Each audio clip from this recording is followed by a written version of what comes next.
on to gaming news, Five Nights at Freddy's developer retires over political donations. It was revealed that Five Nights at Freddy's, an indie survival horror game of significant acclaim, Scott Cawthon, that's a weird name. That's a weird name. Scott Cawthon, just saying his name in general is just weird, had been donating money in the thousands of Republican candidates and officials. The uproar has caused Cawthorn to retire from the position as creator and designer amid the public heat. Five Nights at Freddy's crosses over significantly with the LGBTQ plus community, and Cawthon's political donations were seen as disappointment to many fans. He did state the franchise will continue, which should relieve fans awaiting the next game, as well as a movie, which is currently in development. So, I don't agree, obviously, with his choice of who he was donating to. yes. But no one should get, and he wrote like a statement on Reddit, if I'm getting canceled over this, I'm getting canceled, whatever, I'm going to spend more time with my kids, blah, blah, blah, blah, blah. But I don't think anybody should get quote unquote canceled because of stuff like this. I think that's bullshit. I don't think like your necessarily political belief should get you canceled. I mean, like this country is 53-47 one way, and you can't cancel 53% of the population or 47. You just can't do it. So that is a weird thing. I mean, I understand like the reason with the games being that way, but I mean, he still did the games, right? So there's that. But this weird cancel culture stuff it's a pendulum, man. And it swings so far one way, and then it course corrects, and it'll swing back the other way at some point, right. But it's gotten to the point like the whole,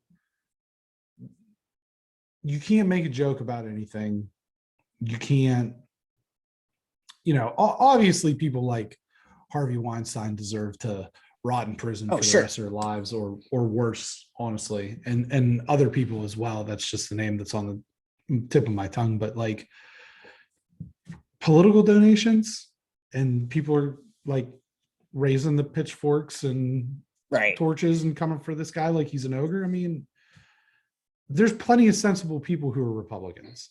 There's plenty of sensible people who are Democrats. There's plenty of some that are independents, whatever your slant is. But there's plenty of idiots that are also all those three things too. Like that's the way to look at it too. Yes. It's like, no matter what side you support, there's idiots on your side. Right. And you can't believe it either. Here's my thing is that if you have a problem with somebody's politics and they're producing games, movies, books, whatever it is, don't buy their shit. Right. That's the biggest way to hit them. Hit them at their pocketbooks. Don't like, you have a problem with Five Nights at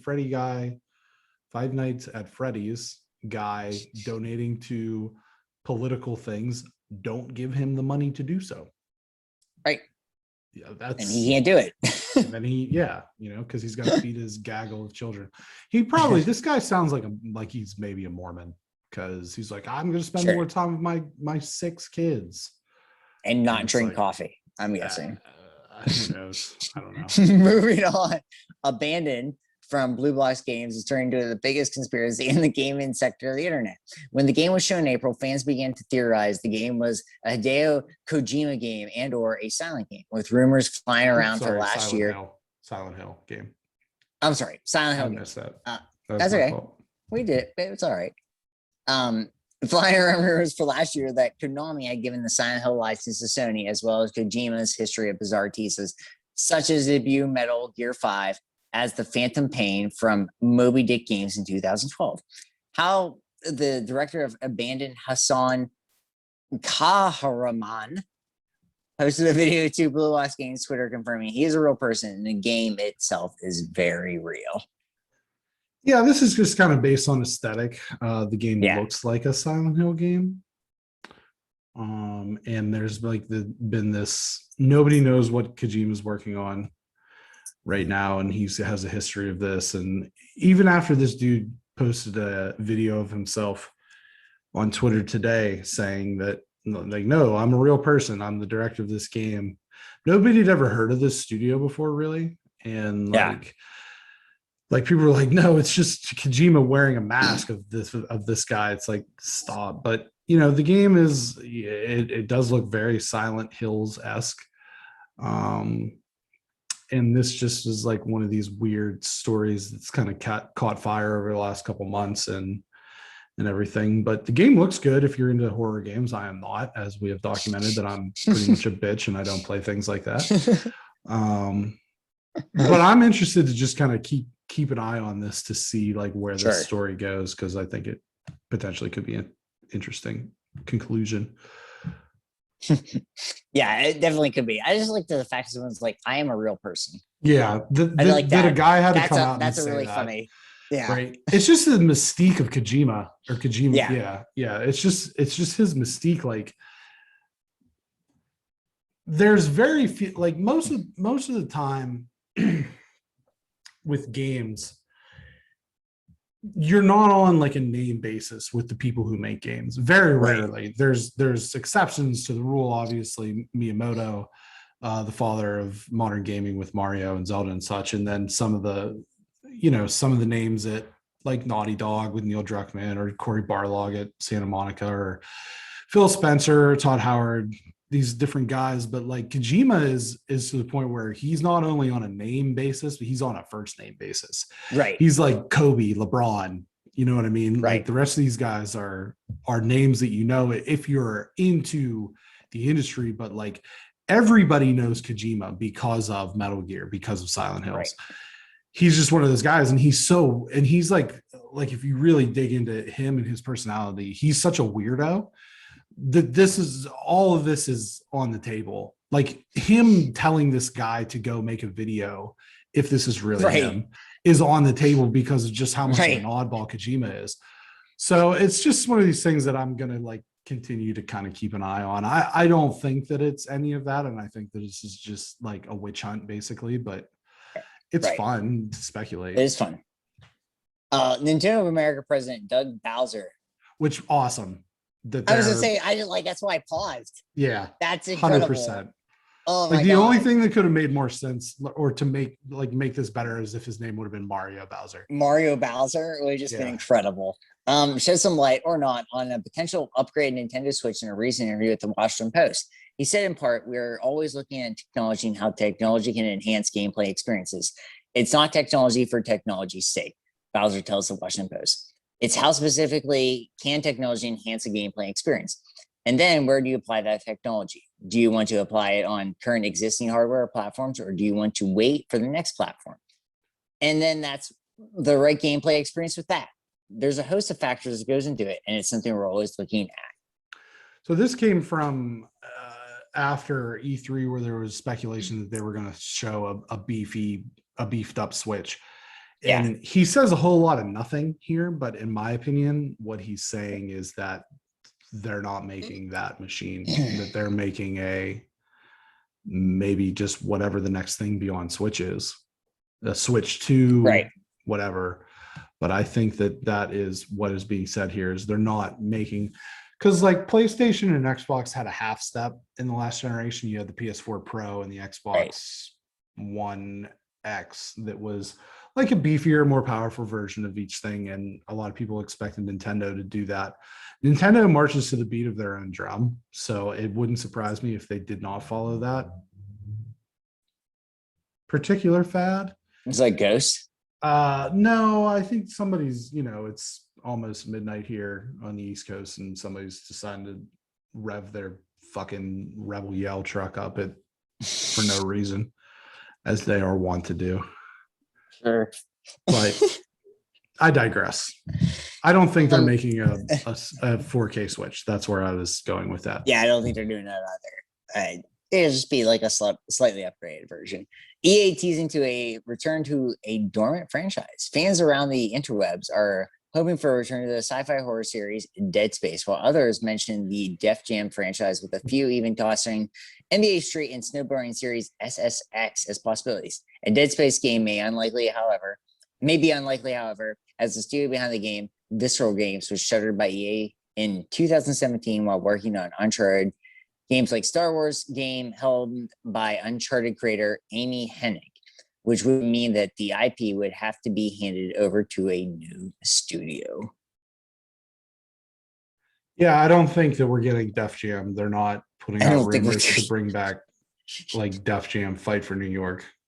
Sounds so weird. So we'll see. I have to do a little bit more recon to see what IP that they have that they haven't put out in a while, but everybody's real hyped. EA wasn't at E3 in any capacity, so this is like they're going in July as like their own thing. So yeah.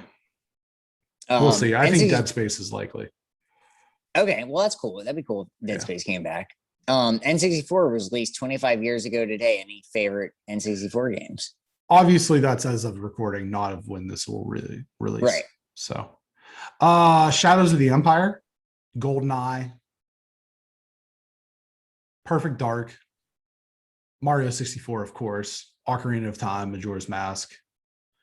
Majora's Mask was my favorite. That kind of covers it. Yeah, I think Mario Kart 64 is really cool. Cool. Mario Kart. Yeah, that was very cool. There was a game, I can't remember what it was. I might have to talk to a friend of mine because he'll know as soon as I mention this part. There was a game where it was like the answer to a lot of these sort of like cutesy mascot platformers, like even Mario to a degree, but also like, you know, Sly Cooper and Jack and Daxter and stuff like that. And it was supposed to be like more adult, which doesn't really fit the Nintendo motif. Usually it's more family friendly, but I just remember one of the bosses was you fought this giant turd and it had like when it smiled, its teeth were corn.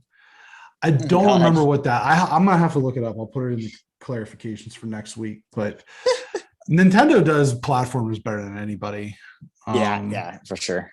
Especially with the like at the time with like Mario 64. But there's some great games on 64. It's not a very robust library at all. No, it had a short life, in the scheme of the games.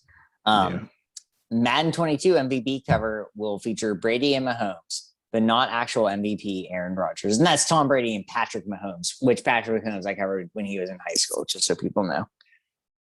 Just get that out there. Yeah, what do you think? I mean, Aaron Rodgers, I think the biggest reason is may not be on the same team, so. Yeah, and they had that before. They had that issue with when Brett Favre retired. Right. If you recall, he was on whatever the hell year that was that he retired. He was the Madden cover. And he was in the Packers. And then like a week before the game came out, he signed with the Jets. And they had to, eventually they did a reprint. But it was a disaster, like that whole thing. So that's probably part of it. Also, I don't think there's a Jeopardy mode in the game. So. Also, Tom Brady's still the GOAT. So it's not the real MVP though this last season, so you can't call it the MVP. I don't know MVP. Why they. What's that? Super Bowl MVP. Not the actual MVP though. Most important MVP. Well, was it? I'd rather win a Super Bowl than win the regular season. Yeah, I think he's overrated. Brady? No, I just said that to make you mad. I was like, even you don't think that.